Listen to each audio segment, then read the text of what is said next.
러시아의 침공으로 시작된 우크라이나 전쟁이 새로운 양상으로 바뀌어가고 있습니다. 키이우를 포함한 북부전선에서 러시아군이 철수하면서 주 전장이 동부 및 남부로 옮겨가고 있기 때문인데요. 지금껏 도시를 사이에 두고 공성전을 펼쳤다면 이젠 동부 수복을 위해 야전으로 나가야 하는 상황입니다. 그러기 위해 서방 측에서도 공세무기가 필요하다는 점에 공감하는 모양새입니다. 서방 전문가들은 우크라이나가 러시아를 물리치려면 방어무기보다 더 공격적인 무기가 필요하다고 입을 모으고 있습니다.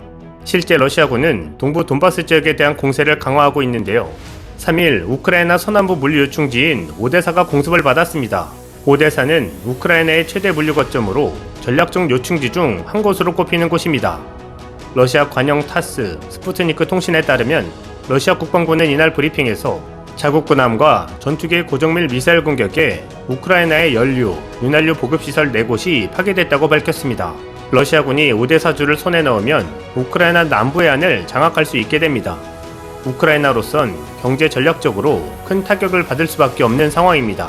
이에 보리스 존슨 영국 총리는 우크라이나가 남부 항구 도시 오데사를 방어할 수 있도록 대한 미사일을 지원하겠다고 이일 밝혔습니다. 더 타임즈에 따르면 존슨 총리는 영국이 대전차 미사일을 지원해 러시아군의 키이우 점령을 막는 데 도움을 줬듯 오데사 침공을 막을 무기를 지원해야 한다는 뜻을 강요들에게 밝힌 것입니다. 고위 정부 소식통은 러시아군의 오데사 공격에는 탱크가 아닌 군함이 동원될 것으로 보인다며 우크라이나는 군함을 공격할 무기를 원하고 있다고 전했습니다. 러시아군은 1일 동부전선의 요충지인 이지움을 함락하는 데도 성공했습니다. 이지움이 재함락된 것을 보면 동부전선의 우크라이나 주력군이 어려움을 겪고 있는 것으로 추측되고 있습니다.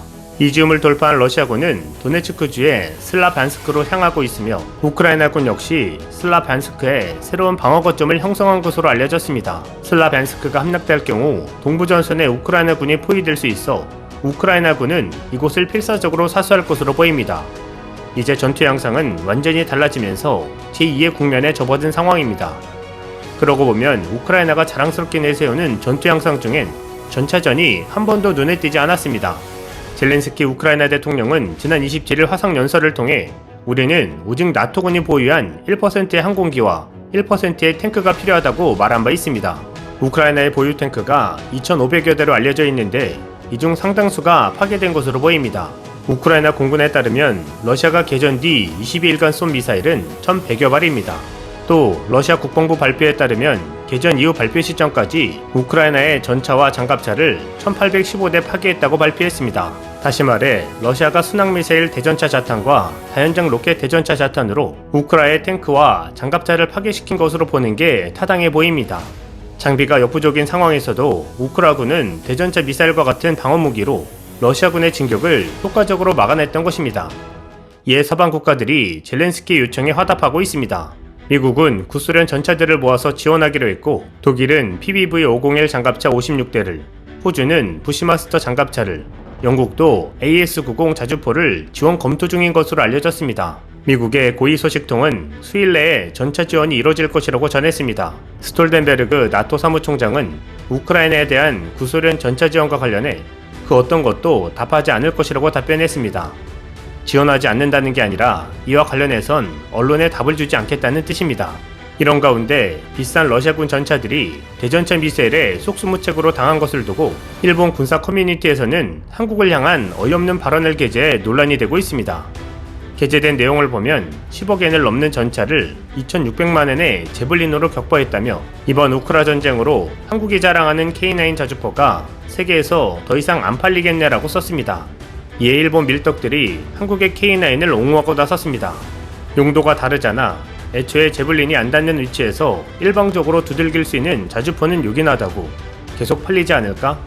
배움이 부족한가? 라는 댓글을 달았습니다. 또 다른 한일본 네티즌은 한국 병기는 표절이나 설계 미스가 심해서 팔만한 물건이 안 되지 않나 라고 하자 이에 실제로 팔리고 있습니다만 평양 세계의 주민입니까? 라며 면박을 주는 댓글이 많은 공감을 받았습니다. 실제 2000년대 이후 K9 자주포는 세계 자주포 시장에서 69%의 점유율을 보이며 세계 최강자임을 입증하고 있는 상황입니다. 한편 블라디미르 푸틴 러시아 대통령이 쿠데타 및 암살을 피하기 위해 대역을 기용했다는 주장이 나와 주목되고 있습니다. 현지 시간 2일 영국 매체 데일리 스타는 푸틴 대통령이 만일의 사태에 대비해 자신의 닮은 꼴을 대역으로 기용했다고 크렘린궁 소식통의 말을 인용해 보도했는데요. 보도에 의하면 최근 군장성 8명을 해임한 푸틴 대통령은 군 수뇌부의 쿠데타 가능성을 주시하는 것으로 알려졌습니다. 지난달 12일 우크라이나 국가안보회의 의장 올렉시 다닐로프에 따르면 푸틴 대통령은 우크라이나에 대한 특별 군사작전 실패 책임을 물어 최고위급 장성 8명을 전격 해임했습니다. 이후 쿠데타 및 암살을 우려한 푸틴 대통령이 대역을 미끼로 사용하는 등 극도로 조심하고 있다고 매체는 설명했습니다. 해당 소식통은 데일리스타에 우리는 푸틴 대통령이 자신의 신변에 대해 편집증에 가까운 집착을 하고 있다는 걸 알고 있다. 최근에 대역 기용 등의 움직임은 푸틴 대통령이 신변 안전 문제를 얼마나 심각하게 받아들이고 있는지를 보여준다고 밝혔습니다. 소식통은 먼저 푸틴 대통령 호위대의 승인 없이는 아무도 그에게 접근할 수 없다. 호위대는 푸틴 대통령이 먹는 음식까지 확인하고 있다고 설명했습니다. 이어 푸틴 대통령이 자신의 닮은 꼴을 대역으로 기용했다고 주장했습니다. 이 소식통은 푸틴 대통령 대역은 크렘린궁에 살며 푸틴처럼 먹고 마시고 걷도록 훈련받았다. 크렘린궁 회의 때 그를 대신해 등장하기도 했다고 말했습니다. 그러나 군 수뇌부가 호위대 시스템의 취약점을 알아내는데 그리 오랜 시간이 걸리지 않을 것이라고 지적했습니다. 소식통은 앞으로 몇 달 안에 푸틴 대통령이 사망했다는 소식을 듣게 돼도 전혀 놀라지 않을 것이다라면서 다만 그때 가서 러시아가 푸틴 대통령이 내부 쿠데타로 사망했다는 걸 인정할지가 의심스럽다고 말했습니다. 푸틴 대통령은 2020년 대역 기용서를 한 차례 공개적으로 부인한 바 있습니다. 당시 푸틴 대통령은 경호 목적으로 대역을 활용하자는 제안이 있었으나 거절했다고 밝혔습니다. 과거 대역 기용안을 스스로 거절한 푸틴 대통령이 이제와 대역을 기용한 게 사실이라면 우크라이나 침공 이후 러시아에서 그가 신변 위협을 느낄 만한 모종의 움직임이 있었다고 추측할 수 있습니다. 지난달 우크라이나 국방부 국방정보국은 러시아 기업가와 정치 엘리트들이 돌발성 질병사, 사고사 등으로 위장해 푸틴 대통령을 제거할 계획을 세우고 있다는 분석을 내놨습니다. DIU는 성명에서 러시아 엘리트 집단은 푸틴을 조속히 권제에서 몰아내고 전쟁으로 경색된 서방과의 경제관계를 회복하는 것이 목표다라고 주장했습니다. 또 푸틴 대통령 축출 가능성이 계속 커지고 있다는 러시아 연방보안국의 내부 고발자 증언도 있었습니다.